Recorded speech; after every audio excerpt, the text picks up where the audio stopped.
அதாவது நாங்கள் பொதுக்கூட்டமாக தான் பிளான் பண்ணோம்.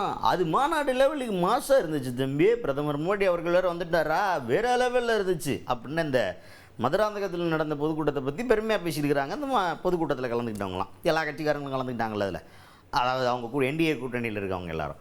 அந்த மாதிரி அந்த பொதுக்கூட்டம் முடிஞ்சதுக்கப்புறமா செய்தியாளர்கள்லாம் சந்திப்பு ஒன்று நடந்துச்சு. அதில் யார் யார் என்னென்ன கருத்து சொல்லியிருக்கிறாங்க, அவங்கக்கிட்ட என்னென்ன கேள்விகள் கேட்கப்பட்டது அப்படிங்கிறத வரிசையாக கோர்வையாக பார்த்துருவோம். முதலில் எதிர்க்கட்சி தலைவர் எடப்பாடி பழனிசாமி அவர்கிட்ட என்ன கேட்டாங்கன்னா, சார் நீங்கள் 2 பேரும் மாறி மாறி அவ்வளோ பேசியிருக்கிறீங்க, இப்போ கூட்டணியில் இருக்கிறீங்களே, எப்படி ஒன்றா சேர்ந்து பல ஆண்டுகள் கழித்து நீங்கள் 2 பேரும் யார் டிடிவி தினகரன் அவர்களும் எடப்பாடி பழனிசாமி அவர்களும் ஒன்றா சேர்ந்து பயணம் பண்ண போகிறாங்களே, அதை பற்றி கேள்வி கேட்குறாங்க. அதுக்கு எடப்பாடி பழனிசாமி அவர்கள் என்ன சொல்லிட்டாருன்னா, எப்பா நீங்கள் இதெல்லாம் கேட்பீங்கன்னு தெரியும்பா, அதான் நாங்கள் ஆல்ரெடி சொல்லிட்டோம்ல, தெளிவுபடுத்தியாச்சு. நானும் தெளிவுபடுத்திட்டேன், மதிப்பிற்குரிய டிடிவி அவர்களும் தெளிவுபடுத்திட்டார். நாங்கள் எல்லாருமே அம்மா வழி வந்து வளர்த்தெடுக்கப்பட்ட பிள்ளைகள். எங்களுக்குள்ளே இருந்த மனக்கசப்பு கோபதாபங்கள் எல்லாத்தையும் மறந்துட்டோம். இப்போ என்ன எங்களுக்கு ஒரே டார்கெட்டு, தமிழ்நாட்டை காப்பாற்றணும். தமிழ்நாட்டை காப்பாற்றுறதுக்கு எல்லாம் ஒன்று சேரத்தில் என்ன தப்புங்கிறேன். எங்களுக்குள்ளே இருந்த எல்லாத்தையும் மறந்துவிட்டு இப்போ ஒன்றா சேர்ந்துருக்கோம். இதில் என்ன உங்களுக்கு உறுத்துது, நாங்கள் ஒன்றா இருக்கிறது உங்களுக்கு பிடிக்கல அதனே அப்படின்ற மாதிரி நம்ம பக்கம் திரும்பிட்டாரு. ஐயா நீங்கள் ஒன்றா இருக்கிறது ரொம்ப நல்ல விஷயம், எல்லாரும் ஒற்றுமையாக இருக்கிறது தானே எல்லாரும் நடச்சிக்கிட்டு இருக்கிறது, அது நடக்கலையேன்னு தானே கேள்வி கேட்டோம். சேர்ந்ததுக்கப்புறம் எப்படி இருக்குன்னு கேட்டால் பொசுக்குன்னு நம்ம பக்கம் திரும்பினா எப்படி அப்படிங்கிற மாதிரி தான் இருந்துச்சு எடப்பாடி பழனிசாமி அவர்களுடைய கருத்து. இதை கேள்வி கேட்கறது தான் எங்களுக்கு தெரியும். எப்படியாவது ஒரு குழப்பத்தை உண்டாக்கலாம்னு முடிவு பண்ணிக்கிறீங்க. எங்களுக்கெல்லாம் ஒற்றுமையாக இருக்கணும்னு உங்களுக்கு எண்ணமே இல்லை. எங்களை பொறுத்த வரைக்கும் நானும் சரி, மரியாதைக்குரிய டிடிவி அவர்களும் சரி தெளிவுபடுத்தி விட்டோம். நாங்கள் ஒன்றாக இணைந்து செயல்படுகின்றோம். நாங்கள்லாம் அம்மா வளர்த்த பிள்ளைகள், என்னையும் சரி அவரையும் சரி. எங்களுக்குள் சில கருத்து வேறுபாடு இருப்பதாக சொன்னார்கள், இருந்தது. எப்பொழுது இணைந்தோமோ அத்தனையும் மறந்து விட்டோம்.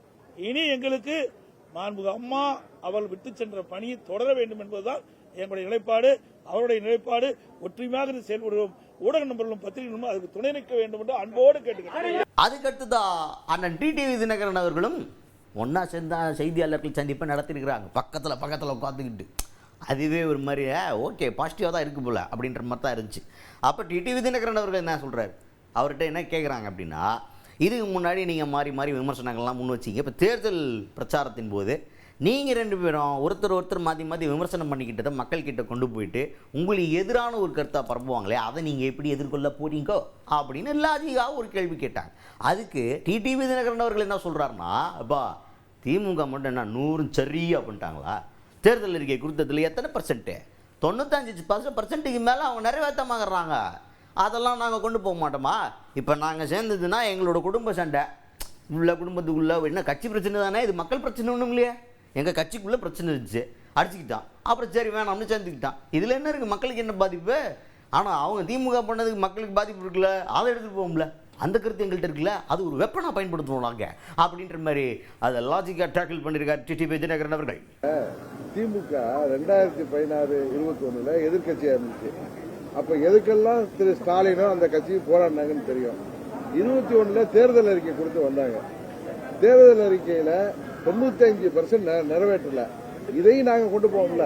அதை தொடர்ந்து பாமகவை கூட்டணியில் நினைச்சிக்கிட்ட அன்புமணி ராமதாஸ் அவர்கள் அவர் என்ன சொல்கிறார் அப்படின்னா, திமுக ஆட்சி பற்றி பயங்கரமான ஒரு லிஸ்ட் அவுட் போட்டு கழுவி ஊத்துறார். இந்த ஆட்சியை அகற்றுவதற்காக நாங்கள் ஒரு சாதாரண பொதுக்கூட்டமாக தான் அதை நடத்தணும்னு நினச்சோம். ஆனால் அது மாபெரும் மாநாடாக மாறி போச்சு. 5 லட்சம் தொண்டர்களுக்கு மேலே பங்கேற்று இது மாபெரும் மாநாடாகிட்டாங்க.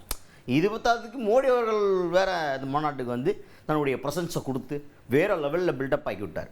அப்படி அந்த பில்டப்லாம் சேர்ந்து என்ன நடந்திருக்கு அப்படின்னு பார்த்தீங்கன்னா, அந்த திமுக ஆட்சியின் முடிவுக்கு ஒரு சிறப்பான ஆரம்பமாக அமைந்தது இந்த மாநாடு அப்படின்னு இதை பற்றி மாசா பேசியிருக்காரு அன்புமணி ராமதாஸ் அவர்கள். இன்று தமிழ்நாட்டை ஆண்டு கொண்டிருக்கின்ற ஊழல் ஆட்சி, கொடுங்கோல் ஆட்சி, மக்கள் விரோத ஆட்சி, பெண்களுக்கு எதிரான ஒரு ஆட்சி, சாராய ஆட்சி, கஞ்சா ஆட்சி, திமுக ஆட்சி முடிவுக்கு மதுராந்தகத்திலே நல்ல ஒரு பெரிய தொடக்கம். அதிமுக தலைமையிலான தேசிய ஜனநாயக கூட்டணி ஒரு மாபெரும் மாநாட்டை நாங்கள் பொதுக்கூட்டமாக நடத்தணும்னு திட்டமிட்டோம். ஒரு மாபெரும் மாநாடு, கிட்டத்தட்ட 5 லட்சம் தொண்டர்களுக்கு மேல் பங்களித்த மாநாட்டில் இந்திய பிரதமர் மரியாதைக்குரிய திரு நரேந்திர மோடிஜி அவர்கள் வருகை தந்து அவர் உறுதி கொடுத்திருக்கின்றார், நிச்சயமாக இன்னும் 2 மாதத்திலே தமிழ்நாட்டில் ஆட்சி மாற்றம் அமையும். அதிமுக தலைமையில் ஆட்சி வரும். இந்த ஆட்சிக்கு மத்திய அரசு சார்பிலே அத்துணை உதவிகளும் அத்துணை துறையில் நாங்கள் கொடுப்போம் என்று உறுதி கொடுத்திருக்கின்றார்கள். இது எங்களுக்கு மிகப்பெரிய ஒரு தொடக்கம். இந்த தொடக்கம் இன்னும் 2 மாதத்திலே ஆட்சி மாற்றம் தமிழ்நாட்டில் உறுதியாக வரும். அதுக்கு அடுத்தது என்ன சொல்றாரு அப்படின்னு பார்த்தீங்கன்னா, எடப்பாடி பழனிசாமி அவர்கள் இந்த விமர்சன மேட்டருக்கு வர்றார். டிடிவி தினகரன் அவர்கள் சொன்னாரா, இப்போ நாங்கள் எங்ககிட்ட கூட தான்ப்பா பாயிண்ட் இருக்கு, நாங்களும் தான் பேசுவோம் அப்படின்ற மாதிரி சொன்னார்ல. இந்த பாயிண்ட்டை மறுபடியும் எடப்பாடி பழனிசாமி அவர்கள் எப்படி சொல்றாரு அப்படின்னு பார்த்தீங்கன்னா, நீங்கள் எங்கள் 2 பேரும் மாற்றி மாற்றி நாங்கள் விமர்சனம் பண்ணிக்கிட்டோம், இதை மக்கள்கிட்ட எதிராக கொண்டு போவாங்களேன்னு கேட்குறீங்க.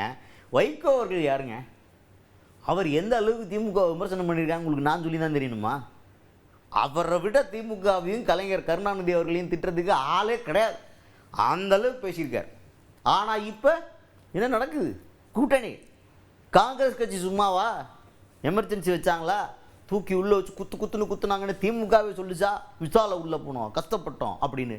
அப்போ ஏற்பட்ட காங்கிரஸ் தான் கூட்டணியில் இருக்குது அப்படிங்கிற மாதிரி அவங்க கூட்டணியிலையுமே முன்னாடி விமர்சனம் பண்ணுறவங்கெல்லாம் உள்ளே இருக்கிறாங்க. அதனால் எங்களுக்குள்ளே இருந்ததெல்லாம் ஒரு மேட்ரே கிடையாது, இதெல்லாம் சாதாரண டுப்ஸு மேட்ரு அப்படின்ற மாதிரி பேசியிருக்காரு எடப்பாடி பழனிசாமி அவர்கள். வைகோ எந்த அளவுக்கு திமுக பத்தி விமர்சனம் பண்ணார், எந்த அளவுக்கு ஸ்டாலின் பத்தி விமர்சனம் பண்றாரு, அதெல்லாம் கேட்க மாட்டேங்கிறீங்க, அதெல்லாம் உங்க தொலைக்காட்சியில் போட மாட்டேங்கிறீங்க.